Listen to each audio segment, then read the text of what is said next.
To- Today's stuff we're going to be learning is Bava Kamma Daf Kuf Yud.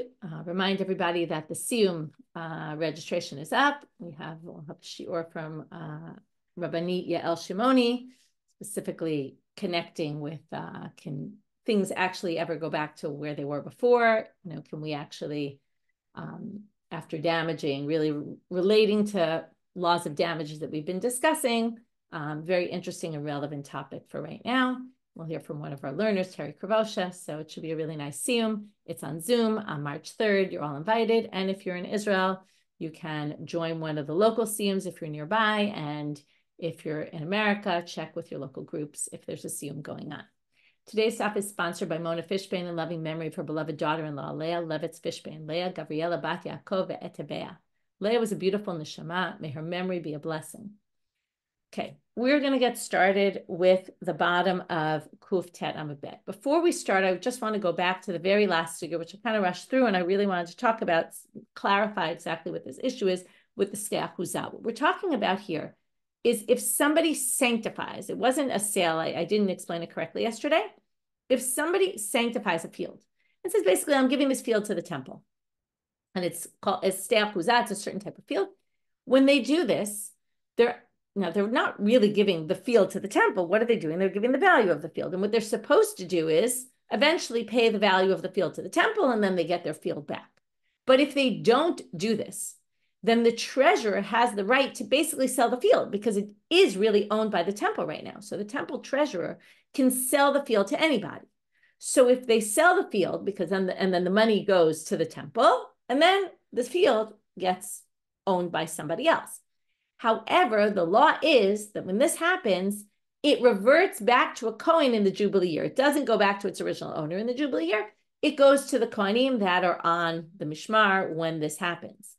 So our whole question was, if the kohen buys the field from the temple treasury, as that person in between, can they claim first dibs when the Jubilee year comes in? And the answer was no. And we said, just like with the Gesel Hagir, right? It just is going to go if a kohen stole from a ger, from a convert, and then the convert died, the kohen doesn't get rights to that item just because it was already in their possession. Okay, that's what we use this for. So now we're going to start with Tanu Rabbanan, about 6 lines from the bottom. We already mentioned that kohen can decide that a kohen can go to the temple and say, even though it's not my turn, right? Because remember, there were 24 mishmarot, there were groups.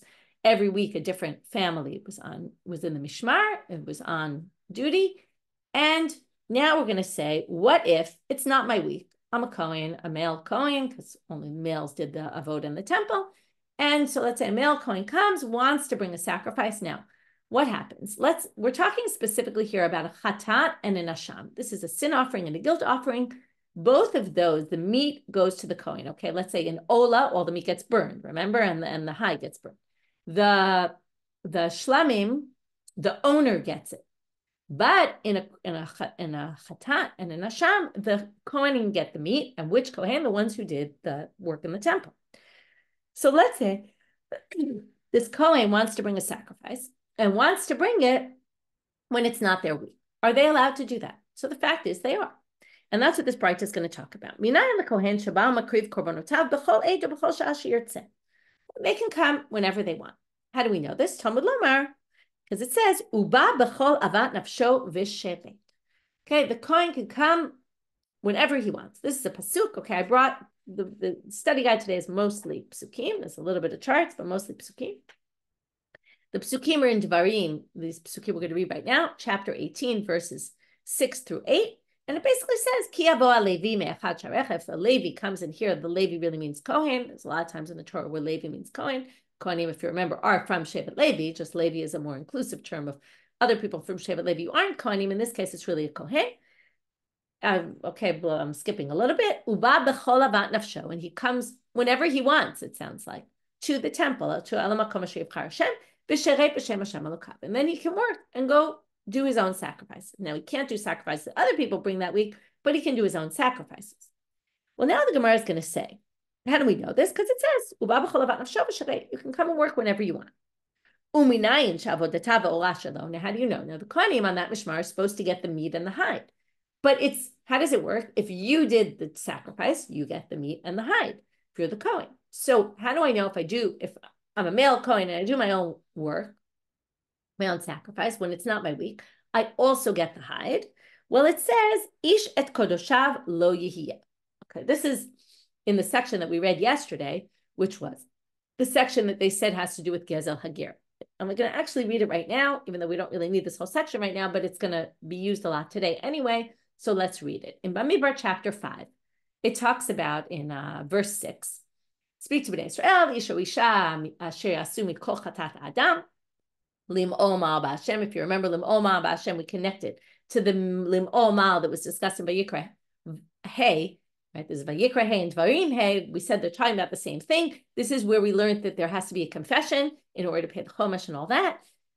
Because it says, Hitvadu et chatatam asher asu. So somebody sins, and we assume the sin here we're talking about is theft, and then they confess.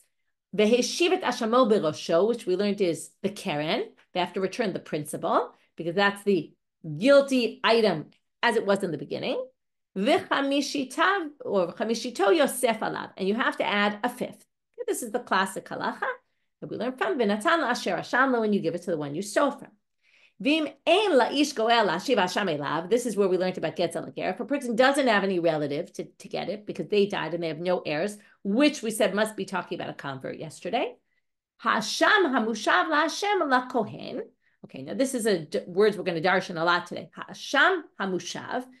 Usually asham means the guilt offering, but this doesn't mean the guilt offering goes to the kohen. It means the keren and the chomesh go to the kohen. We're going to see this in a drasha later, that asham is going to be the keren, mushav is going to be the fifth, the extra payment. And that goes to God, but really not to God, but la kohen, to the kohen. Milvan, now how do we know that asham and mushav is talking about not the korban asham? Because the continuation of that pasuk, and we're going to see this all inside today, says, milvad ela kipurim asher chaper bo alav. In addition to the meat, the kohen's also going to get, right? The meat of your sacrifice. Then it says, there's one more pasuk which we're going to skip, and then it says, v'ishet kodashav lo yihiyeh. Okay, isha sheyitain la kohen lo yihiyeh. And the person's going to get their own kodashim, which sounds like if a kohen brings his own stuff to the temple, he gets to eat the meat. That's basically what we're learning, and that's why we brought it here. Okay, so, but now the Gemara is going to say, there's actually, or the Braita is going to say haketza. What exactly is the case? I'm going to tell you right now, there's two different versions. Some get rid of this word haketza and understand the whole next section differently. But we're going to go with the basic reading of the way our text appears here. That haketza really means, we don't really need a pasuk to tell you that when the kohen's working and they do a sacrifice, they get the meat. Because that we know from a different pasuk. There's actually another pasuk that says exactly the same thing in different words. And therefore, they say, if it's not, that's not coming to teach you that. It must be coming to teach you in a unique case, the kohen still gets to eat the meat and gets the hide. Okay, we're going to have some unique case where you might have thought not, and they will. What is this? Well, ketzad.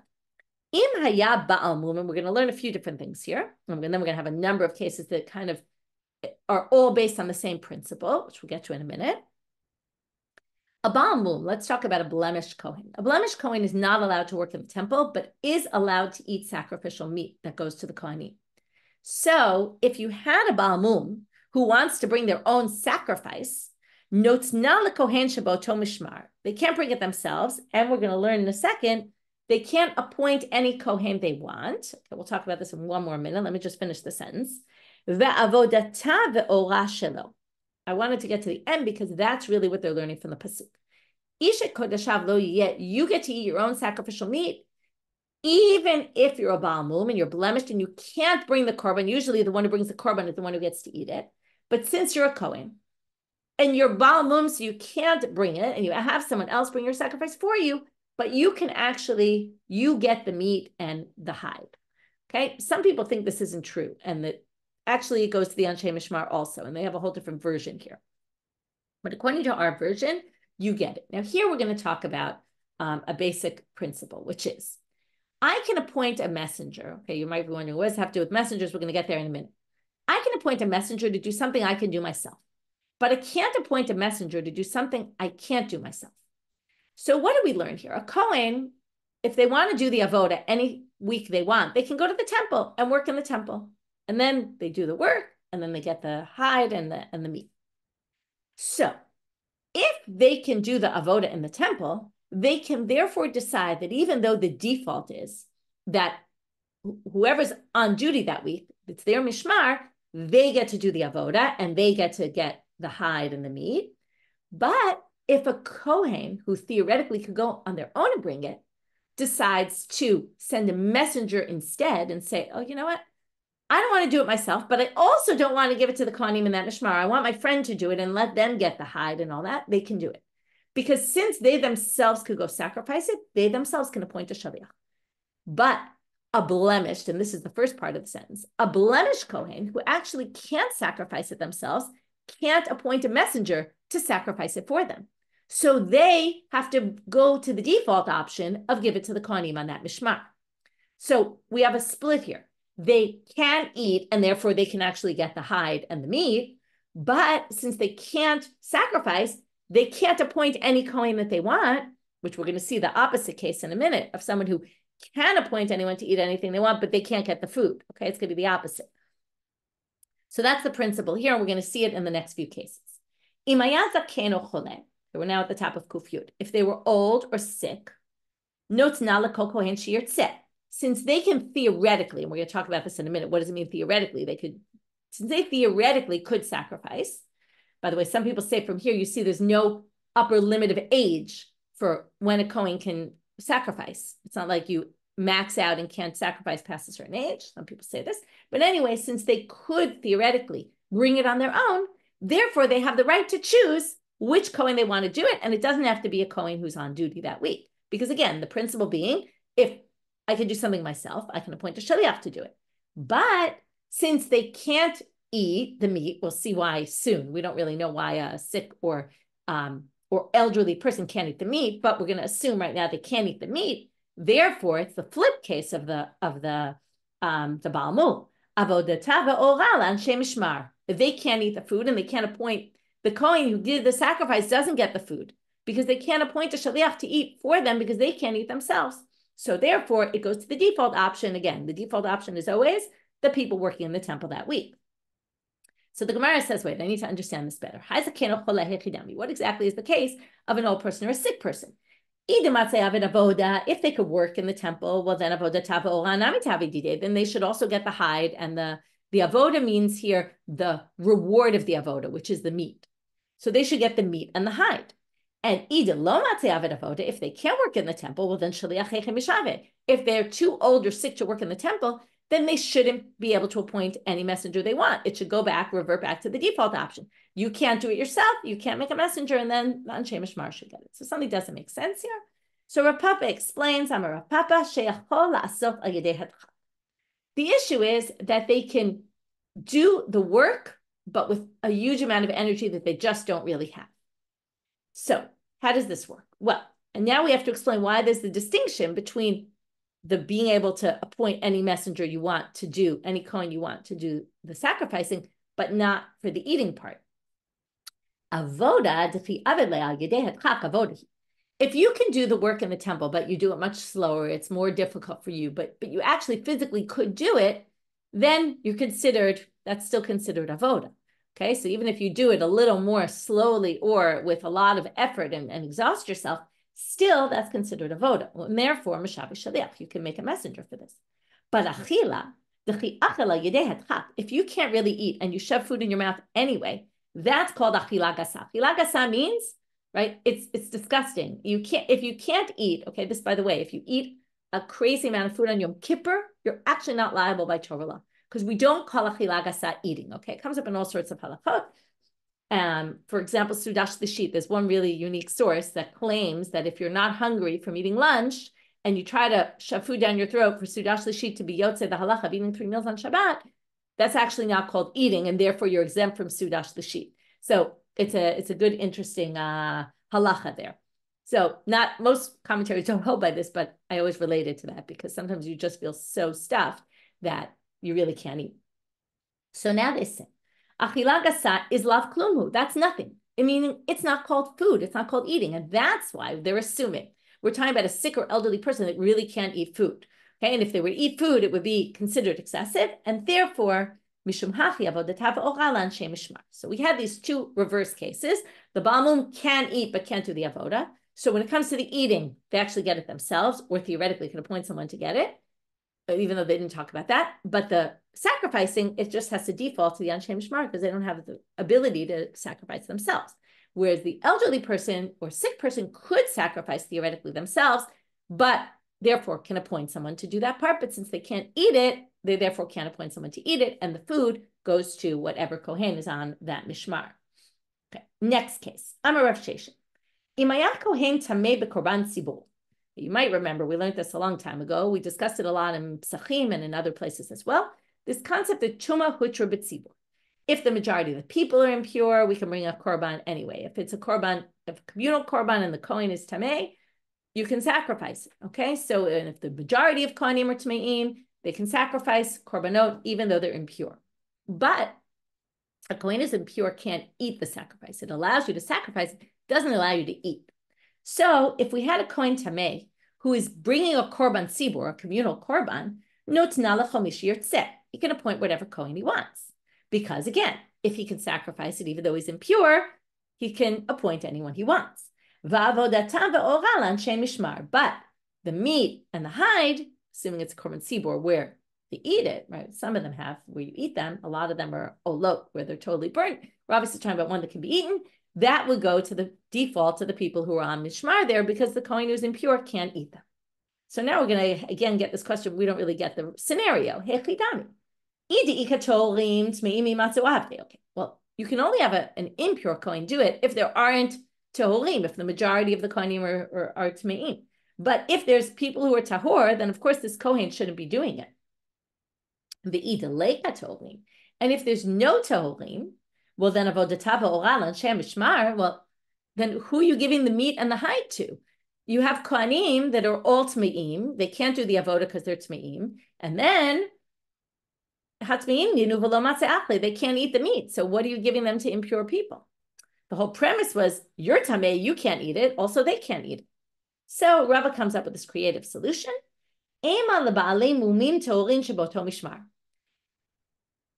kohanim are tameim who are able to sacrifice. And that's why this kohen tameh can sacrifice or give it to anyone else he wants because there's no choice in this situation.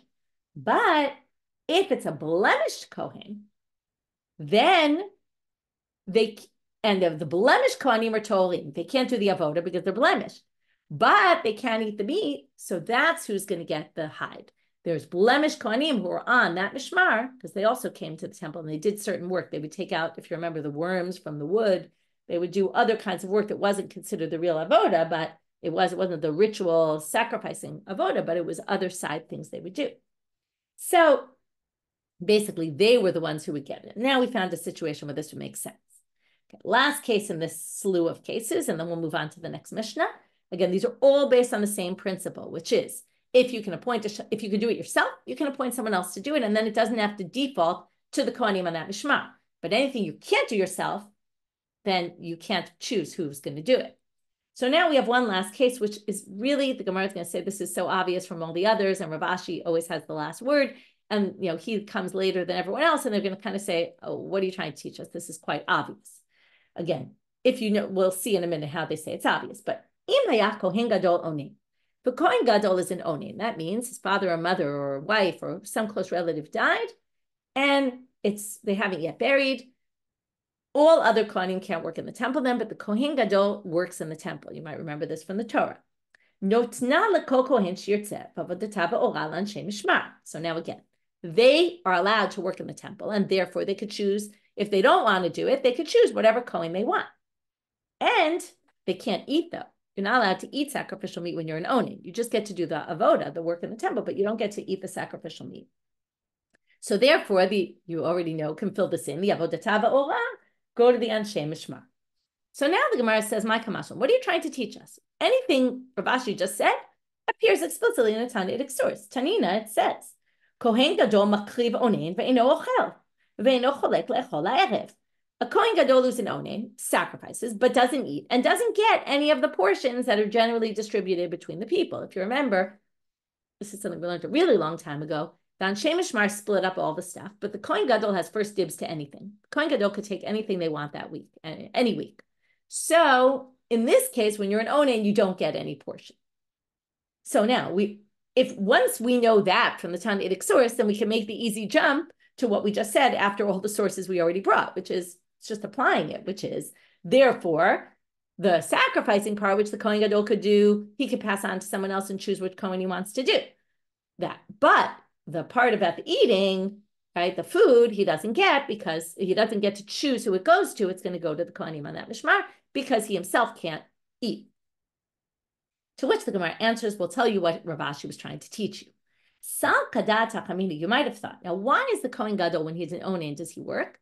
Because it's not respectful to kind of kick him out of the temple and say you can't work. It's out of respect for the Kohen Gadol. So you might think, when the Torah says we're going to be careful about the covet of the Kohen Gadol and we're going to allow you to work even when you're an onen, perhaps that's only for the Kohen Gadol himself. But but maybe he can't appoint a shaliach, because to give him the rights or to say you can't appoint a shaliach, that's not, as we call in Hebrew, a pgi'ah b'chavodo. It doesn't lessen the respect we're going to have for him if we say, oh, well, you can't make a shaliach. So because of that, you might have thought to differentiate in this one case. And maybe in this case, he is allowed to work, but he's not allowed to make a shaliach because the Torah gave a special dispensation, and that was just for the Kohen Gadol himself, but not necessarily to allow him to make a shaliach. To which they say, Kamma, and that's why. So you didn't think that. Rav Ashi comes to tell you that's not true. If the Kohen Gadol can do it himself, then the Kohen Gadol can appoint a shaliach. That's the end of that section. So what we saw here were all different situations where Kohen can do something themselves, can't appoint a shaliach to do that. Can't do something, can't appoint a shaliach. Now we're going to go to Gezel Hagir. And now what we saw yesterday in the Gemara is now going to appear in the Mishnah. So somebody steals from a convert, takes an oath, I didn't steal, then the convert dies, then they decide to admit, come forward and say, oh, I feel bad that I lied, but the convert's no longer alive and the convert has no heirs. So what do? So we know you have to bring the keren, the principal, you have to bring a chomesh, the extra 25%, and then you have to bring a korban asham on the altar, and in that order, okay? Specifically, the money has to come before the sacrifice. We'll see this in a minute. It's obvious because, like they say in Hebrew, it's like someone who's tovel v'sheretz biyado. It's like you're going in the mikveh and you're holding the sheretz in your hand.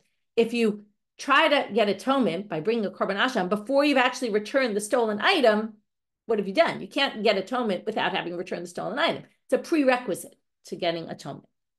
So now they say, how do we know this is the halacha? Shenemar, and now we're going to go back to those psukim I read before, so we won't need to read them again.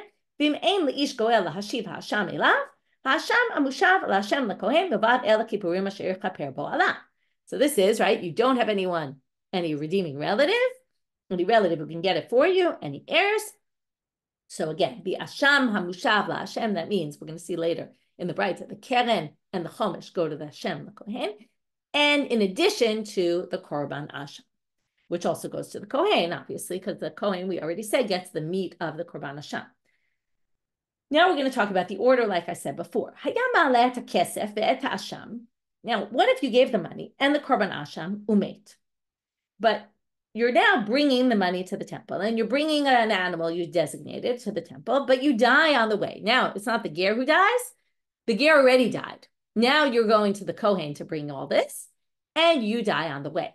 Now, there's a special halacha we'll see at the very end of today's stuff, that if you bring a korban asham, and then you separate an animal, and then you die, the animal is left to graze until it gets a blemish. You sell the animal, and then you give the money to buy a korban olah. Okay, the money is given. You're not there anymore to do it. But you can't reuse this for something else. You have to wait till it gets a blemish, can't be used anymore. If it was a chatat, a sin offering, the animal is left to die. Okay, it's a very difficult thing to view with animal rights and all that, but we leave the animal basically to die. There's nothing you could do with it. These are both learned out halacha l'moshe Sinai. It's going to be the very end of today's stuff. Anyway, let's go back. So you're bringing the money, you bring the asham, and then you die. HaKesef yinaten lebanav. So let's say it's me, and then I die before I get to bring this. So the money doesn't go to the kohanim. The money goes back to my family. Okay, my heirs are going to get. And as I said, the animal, there's nothing, we can't give it back to my family because it was already designated for an asham. It has to be the laws that generally relate to an asham that their owner died. So you leave it till it gets a blemish, then you can sell it and then take money and use it on the altar. We learned this in Shkalim, besides some other places. Natana kesef l'anshei mishmar v'mei. But what if I already gave the money to the people, the kohanim, and then I died before bringing the korban asham? So ein hayorshim yicholim lotzi mi'adam. The yorshim, my heirs, cannot take the money away. So if I haven't paid it yet to the kohanim, it doesn't go to the kohanim. Now, by the way, why doesn't it go to the kohanim if I haven't paid yet? Because the whole point of doing it was for me to get atonement. I'm dead now. So there's no atonement of the asham. We don't bring a korban asham after I die. And there's no payment anymore, so it goes back to my heirs. But if I already paid the money, now we're going to see this also at the end of today's daf, this is because we view the money as half the process of the atonement. So I already got atonement for half the process by paying the money. And therefore, we can't take it away. That was part of my atonement process. We already gave it to the kohen. So I didn't bring my asham. I didn't complete my atonement process, but I did do part. So therefore, they can't take it away. And they learn this from a pasuk, Shne'emar, Isha asher yitain lekohen lo yiyeh. That was the very end. Isha kodeshav lo yiyeh. And then it said, and Isha asher yitain lekohen lo yiyeh. If you give it to the kohen, it's his, meaning you can't take it away. Natana kesef liYehoyariv. Another case. Let's say I gave the money to Yehoyariv. Yehoyariv was the family that was on for the first mishmar. Okay, I said there were 24, and there's a list of who's in what mishmar. He's the first mishmar. I gave him the money, but I brought the asham in the next week. And I gave the asham to Yedaya, who's in the second mishmar. Yetza, this is okay. Meaning, ideally, I should bring it all at the same time. But if I did it 1 week after the other, as long as it's in the order, money, then asham, and that's what I told you before, the money has to be given before you give the korban asham. But if I gave asham liYehoyariv, I gave the sacrifice to the first week, and then kesef, and I paid the money later to Yedaya, well, it depends. Im kayam ha'asham, if when I gave, what does it mean I gave the asham to Yehoyariv? I gave them my animal, and I said, please bring this as a korban asham. If they didn't sacrifice it, and they passed it on to the kohanim in the next week, and they haven't yet done it, and then I pay the money, well, that works, because as long as I pay the money before it was sacrificed, it works. Yakrivu b'nei Yedaya, so they can do it. They can sacrifice it. Being low, but if they already sacrificed it before I paid the money, what do I have to do? Yachzir v'yavi asham achiv. That means I have to bring a different korban asham because that korban asham didn't work because I still had the stolen money in my possession. If you bring your stolen item before you bring the korban, then you fulfill your obligation. But if you bring your korban before you return the stolen item, it doesn't work. Last halacha in this Mishnah, natana keren v'lo natana chomesh. Now, this is all if I paid after, right? I have to pay it all before. What do I have to pay before, though? Only the keren. If I didn't pay that extra payment of the chomesh, that's okay, because ain't a chomesh makev. That's not a critical element. As long as I return the value of the item and then do the asham, I'm fine. If I bring the chomesh later, that's okay. So now comes the Gemara, and we're going to have all these drashot on the fact that the word asham in the pasuk means keren. And what do we learn from it? First, we're going to suggest maybe it doesn't mean keren, maybe it means sacrifice, maybe it means something else. But because remember, it said asham hamushav la Hashem la kohen, right? The asham that you return, which we said is going to be keren and chomesh. Asham is keren, mushav that's returned is adding chomesh, goes to the kohen. In addition, it said in the pasuk milvad el kippurim. That's the conclusion of all these braytot, but they're going to suggest maybe it means something else. And then from the fact that they call keren the word asham, we're going to learn all sorts of halachot that the laws relating to the principle and returning it are going to be similar to laws of the korban asham. You'll see what we mean in a minute. Tanu Rabbanan, first braytot. We're going to have 3 braytot here, and then Rava is going to say some things about this. We're actually going to quote Rava in the first one, and then we're going to go back to Rava later after we finish these 3 braytot. Tanu Rabbanan, asham ze keren, hamushav ze chomesh. That's what I just told you. The word asham really means the principle. The word hamushav means that will be returned means the chomesh.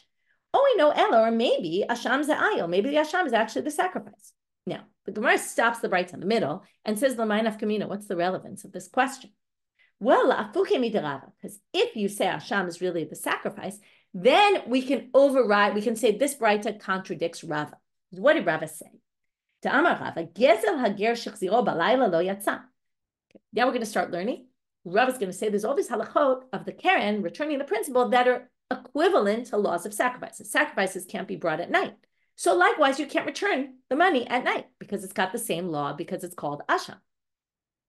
Or you can't bring a partial korban. So you can't bring a partial payment of the money. You have to pay the whole thing in full. Now, if we look at it as a monetary payment, of course, you could pay the whole, you could pay in parts. Who cares?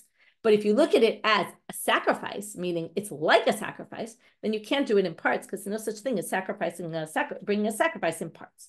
Now, Rava says my time, but what's the reason? Because asham kar yorachmana, because the Torah calls the keren the asham.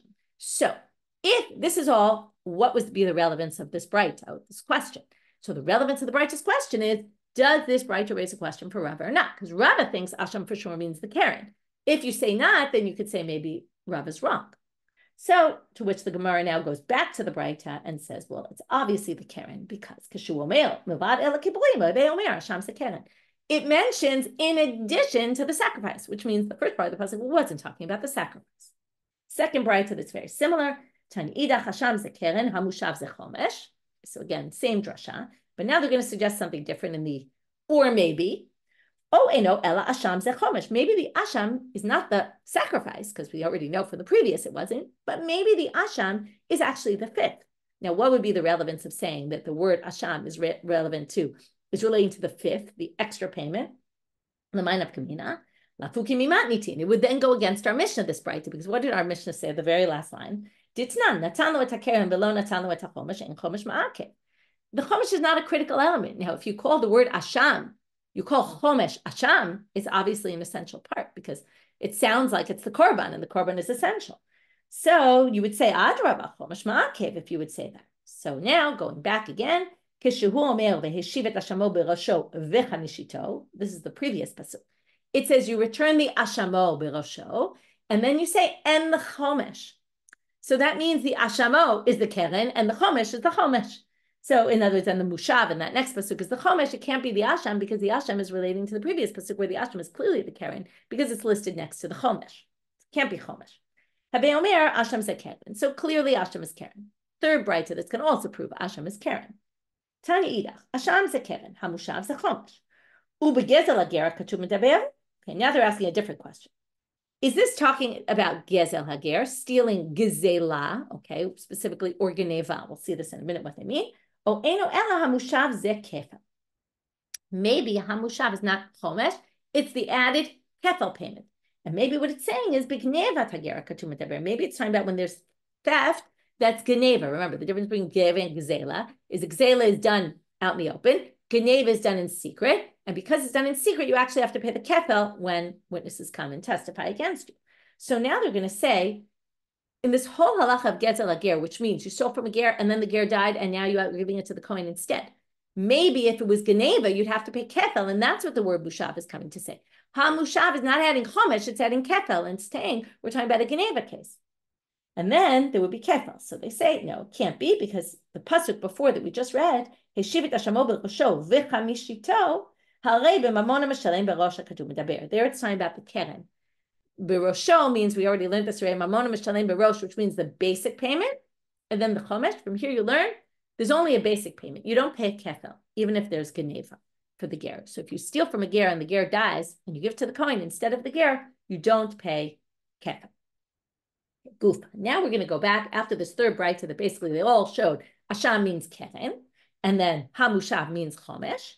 So now we're going to go back to the statement of Rava, where Rava basically compared the laws of the asham to the keren, okay, where you can't pay at night, for example, things like that. So I'm Rava. You give it to the kohen at night, it doesn't work. You can't pay a part way, just like you can't bring a sacrifice part way.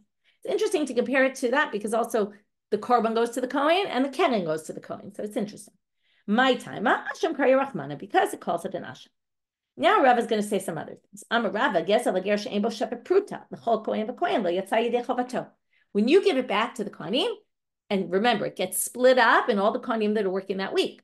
So when you split it up, if you didn't steal enough and each one gets less than a pruta, that's not called hashava, because to return something, there has to be a real value in the returning. And if it's less than a pruta, it's not valued at anything. So what do you have to do? Rashi says you're going to have to add on your own extra so that every kohen gets a pruta. My time, asham. There has to be an asham that gets returned. So each one needs to get something real. By Rava. But Rava now asks a classic question here. Let's say you're supposed to return it in the time of Yehoyariv, but the people that week, they had a very big family. That one item you have is not going to divide up properly. You're going to have to add extra. V'yeshlo, but going now to Amabet, l'mishmeret Yedaya. But Yedaya was a smaller family. And let's say if you would return it to them, you wouldn't have to add anything. Everyone would get a pruta. Mom, can you return it to them? So before we even get into the answer to this question, they want to understand the question better. What exactly is the case? If we're going to say, well, you just be smart and wait another week, bring it the next week, and then you'll be able to return to everyone. Well, ha'ipe, of course you could do that because you can choose when there's no date you have to bring it to this temple. So just, wait a week and go. That's not even a question. The point is, what if it's Yehoyariv's week and you return the item that week, but you say, instead of giving it to them, I'll have to add all this extra money, I'll give it to Yedaya. Can you do that? Do we say, listen, what did we learn? You have to give it to the kohanim on that mishmar, and you didn't. You gave it to a different kohen, different family. Maybe this doesn't work at all. Oh, Dilma, take. Okay, first of all, the answer is a teku, but the question is, maybe since there's no real way to return it, again, you could add, but there's no real way to return this item by giving a pruta to Yehoyariv. So maybe in this case, we can say it defaults to the next week's people to Yedaya. And maybe, therefore, you can do it even if it's not Yedaya's week yet. And the answer to this question is teku. We don't have an answer. Rava is going to continue with questions, and some of them we will have an answer to, in fact, most of them. He asked the following question. Let's say you got one from one and a different kohen got one another. Can you trade? You do trades, okay? People always love to trade things. They always like what someone else has better. Can you trade? Asham. Again, it's like a korban asham. Now, when it comes to the meat of the asham, you get what you get. You don't get to trade. Ma asham en cholkim asham keneged asham. So then you would say af gezel en cholkim gezel hager keneged gezel hager. So you can't trade with another kohen. Oh, Dilma, or do we say, and this is the basic question we keep asking, is gezel hager mamonahu? Is it just a monetary payment? Of course, a monetary payment, we can always trade. This is valued at that, that's valued at that. What's the difference? Hadar Pashta, after he asked the question, he answered the question, which seems to be his theme in general, asham karya rachmana. The Torah calls it asham, must be calling it asham for a reason, to tell you, even though it's a monetary payment, it has laws like a sacrifice, so you can't trade. Instead of this whole version that Rava asked a question, that Rava himself answered his question, Rava just taught this very straightforward. He just said, Rava said this halacha. Okay, it's the same thing. It's just a different way of saying it. Amar Rava, kohanim en chokim gezel hager keneged gezel hager, my taima asher karya rachmana. So in his version, Rava just said it straight out and then proved it from the pasuk. Bye, Rava. Next question of Rava. Kohanim begezel hager yorshim havu o makablen matanot havu. When a kohen gets the money from a ger, right? The money that should have gone to the ger, but the ger died, so now the kohen's going to get it. Okay, I stole from a convert dies, I give it to the kohen. Is the kohen viewed, and now we're going to have to figure out what's the nafkamina, what's the practical difference, is the kohen viewed as if they're taking the place of the heir of the convert, because the convert doesn't have any heirs? Or is it more like matnot kuna, the kohanim get gifts that are given to the kohanim? There's all sorts of parts. We're going to see all 24 of them today that go to the kohen. So is it viewed as a gift? So first they say, Lamai nafkamina. What's the relevance of this question? It's going to take us a little while to get to the answer. Kigon, shegazal chametz, it says she'avar, it should be ve'avar alav Pesach. If someone stole chametz, our classic case we keep getting back to, and then Pesach came. So I steal from a convert chametz. By the time I go to give it back, it's past Pesach and it's already become forbidden b'hana'ah. It's worth 0. But remember, if I steal from the convert, or I steal from anybody, chametz, I can actually return that chametz. I can say, here's what I stole, even though it's worth nothing. So therefore, if we view, Yamar Yorshim Havu, if the kohanim are just heirs of the convert, just like I could have given the convert the food, even though it's not worth anything, I can obviously give his heirs the food, which means the kohanim. Hainu hai diarte mori. He could have given that to his son, so I could give it to the kohanim. But if we say this is part of gifts I'm supposed to give to the kohen, what's a gift if it's worth nothing? So matana kamma rachmana denativ lu v'halo kayav lahu v'lomid, right? And here you're giving him nothing to offer ba'almahu. It's just dust because you can't benefit from it. But Rav Ze'eri doesn't think that this is a nafkamina. Rav Ze'eri thinks no matter what, you could give this to the kohen, even if you view it as a gift. He says, Rav Ze'eri bai hachi, and he's going to bring a different nafkamina, and then we're going to bring a source that gives us an answer, and then we'll explain how we get from that source to the answer. So remember, because we're going to get very sidetracked into the 24 matnot kuna, but we're going to, in the end, try to figure out, is it a gift or is it inheritance? So what's the relevance according to Ze'eri? First, he says, even if you say it's a gift, that wasn't the question. Can you give it back? The chametz that Pesach, that Pesach rendered it forbidden. Because this is still a gift you can give them. Just like you could have given it back to the convert, even if we view this as a gift to the kohanim, you could still give them this chametz that's now worth nothing.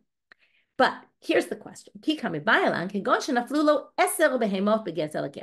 If the gezel hager was 10 animals. Now, every 10 animals you get, you have to take one of the animals as maaser behema.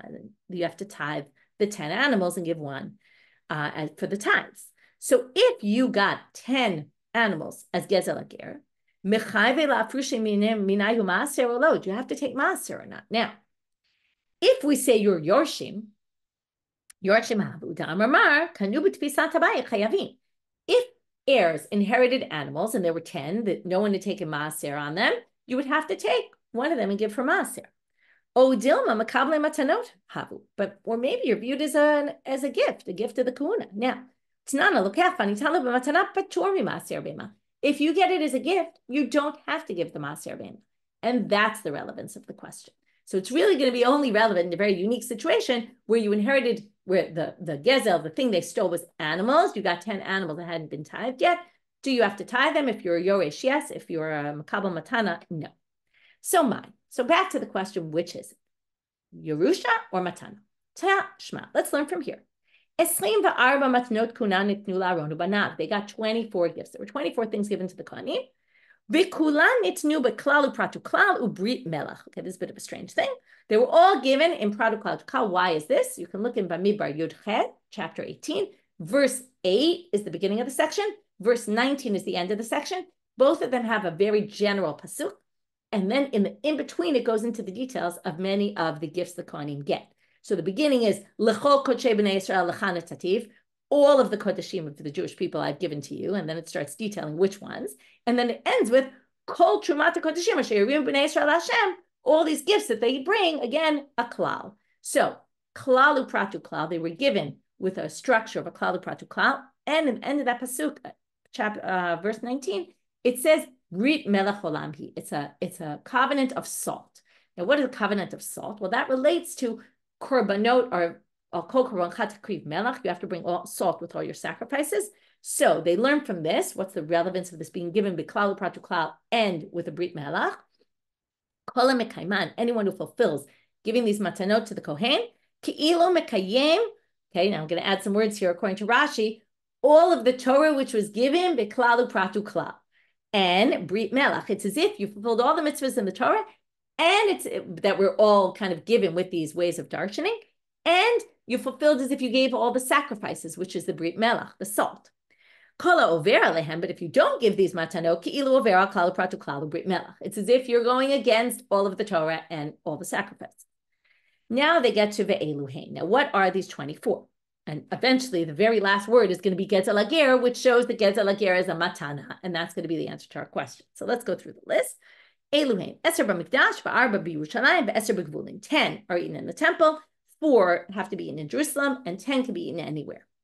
Eser b'mikdash, chatat behema v'chatat ha'of. Okay, the sin offering, the meat from the sin offering from an animal, the sin offering from a bird, the asham badai and the asham taloi. Okay, these are 2 different kinds of ashams. I'm not going to get into the details today because we don't really have time, but you can look them up in the commentaries of what all these things are, and we'll get to them all in Zvachim not so long off. Zivchei shamei tzibor, these are the 2 chasim that you bring on Shavuot. The log shaman of the mitzorah, this is the leftover oil that's left when you pour from a vessel into the kohen's hand, and then you put on the ear and the head. You do all these things to the mitzorah, and you sprinkle it toward the kodesh kodeshim. What's left goes to the kohen in the vessel. Motar ha'omer. From the korban omer, there was a mincha of the omer. What was left when you do, and when a mincha, you always do the knitza. Take the middle, what's left goes to the kohen. Shtei alechem, the two breads that we have on Shavuot, lechem apanim, the weekly show breads, the shayarei minachot, any mincha, whatever's left, always goes to the kohen after you take the section that gets burnt on the altar. Arba b'Yerushalayim, the bechorah, that means the firstborn animal always goes to the kohen, and the kohen sacrifices and gets to eat the meat. Habikurim, we all know bikurim, what you bring on the first fruits on Shavuot. Muram min hatodah va'el nazir. These are, number one, there were all these loaves that went in. Some of those loaves you would take 4 of the 40 of the Todah, 2 of the 20 that go with the Nazir. And with the Nazir, there was a special, the Zroa B'Shelah, the arm is cooked, and you give that to the kohen. And the Chazeh, the chest, and the Shok HaYamin, the right thigh, goes to the kohen. Orot Kodashim, all the hides of the sacrificial animals. V'asara b'gvulin. And then, so those all could be eaten in Jerusalem. These can be eaten anywhere. Truma maaser, that's the one the Levi brings the truma from his maaser. The challah, okay, we all know we take the challah, we give to the kohen. Reshita gez, the first shearings, the matanot. These are the zroa l'chayim and keva from all sacrificed animals go to the kohen. Pidyon aben, the firstborn that you redeem. Pidyon petra chamor, okay, the firstborn donkey. Steach huzah, that's what we started our daf with. Okay, that goes to the kohen in the Jubilee year. When someone sanctifies his field, it doesn't redeem it. Sdei charamim, this is someone who says the sadeh is cherem. Cherem goes to the kohen, as opposed to hekdesh, which goes to the temple. Gezel hager, and that's the last one. That's a gift to the kohanim. So what do you see? Kakari miya matana shmamina mekablei matanot. From here you learn it's mekablei matana. Okay, and that's your answer to the question: is it matana or yerusha? It's actually a matana. Okay, which the relevance we said was that if you get 10 of them and they didn't tithe them yet, you don't have to tithe them because gifts don't need to be tithed. Okay, last point for today. Natanita kesef l'anshei mishmar, but you didn't give the sacrifice yet. So what happens? The money stays. Amar Abai Shema Mina, and this I told you on the previous stuff. Kesef mechaper l'mechzeh. Kesef atones partially, and that's why the kids, my heirs, won't get the money back from the kohanim because I already got half my atonement.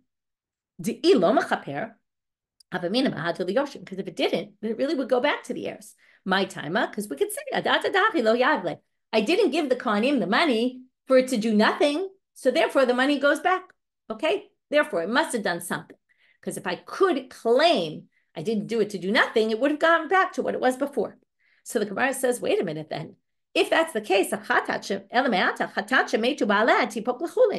same thing should be then. If I designate an animal for a korban sin offering and then I die, I could say, hey, I didn't designate it for it to do nothing, so why doesn't it revert back and I can just use the animal? You know, my heirs can use the animal. Because I could say I didn't designate it for it to not be used. That's